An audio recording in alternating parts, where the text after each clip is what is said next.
But speaking of touring, it was funny. You get on social media, and there's so many music tours out there right now. But I saw that Anita Baker kicked Babyface off her tour, and they were touring together. And when I first heard that tour, I was like, oh, that's a good one. That's solid. You got two legends. And then something happened in the beginning where Anita was running late. Anita Baker. Anita was running late, and Babyface couldn't go up. The show was starting late. It was something along them lines. But I've always heard it's weird, like, I've always heard in the past that Anita can be diva-ish. Whether that's validated or not, I don't know. I've heard that in rumors about her. Not that she's a bad person, but she can be a little diva-ish, and we all have our diva moments on tour. Never heard nothing bad about Babyface. The only thing I've ever heard about Babyface was if you're in the studio with him, he keeps that studio like 80 degrees. That's what I've heard about Babyface. When he's recording, I was like, oh, that sounds like hell.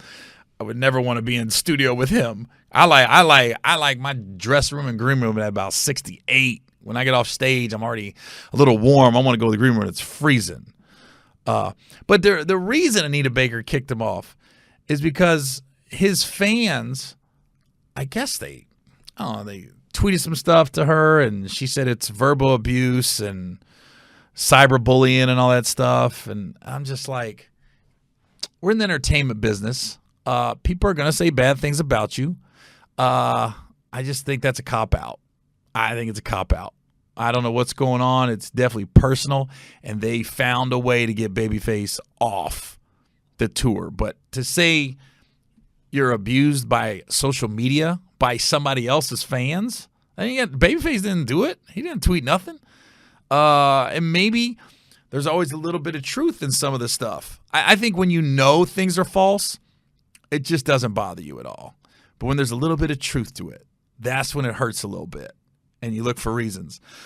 So how do you get in the entertainment business and not realize you're going to get criticized, or you're going to have people that don't like you, and they don't even have to have a reason. They just don't. So I thought that was a bit of I thought it was a cop-out on Anita Baker's part. I'm Team Babyface on this one. Yeah, I think he got screwed in this. Hopefully he got all his money up front, or at least half the tour money. Because when you go on tour and you allot these dates, you can't work. Like, you're like, I set aside this amount of time. If the tour is 6 months, I set about 6 months of time to go on tour with Anita Baker. And now, not that he's hurting for money or anything, but that is income that he had coming in that he doesn't have anymore. So hopefully he got his money up front, or he got compensated. But even once Babyface got kicked off, he still is Mr. Classy. All he said was, I'm saddened by the news that Anita Baker has decided to remove me from the Songstress tour. It's unfortunate and disheartening to see how things have played out via social media. While I was looking forward to the rest of the dates, I have nothing but love and respect for Anita, and I wish her the best for the remainder of her tour. So, the guy's just class act. I feel bad that he got kicked off the tour. I mean, not that bad. They're both fine. But, here it was. The Digital Feud appears a day back to a performance in New Jersey last month. That May 10th, the Baker's tour was delayed 2 hours due to technical difficulties, with Babyface's entire set ultimately getting cut out. He was asked not to perform in order to give Mrs. Baker space and time to perform her show in its entirety. So yeah, that was disrespectful. You're running late and you're asking Babyface to suffer the consequences of that. So yeah, that was kind of. I think we all can kind of see what's happening here.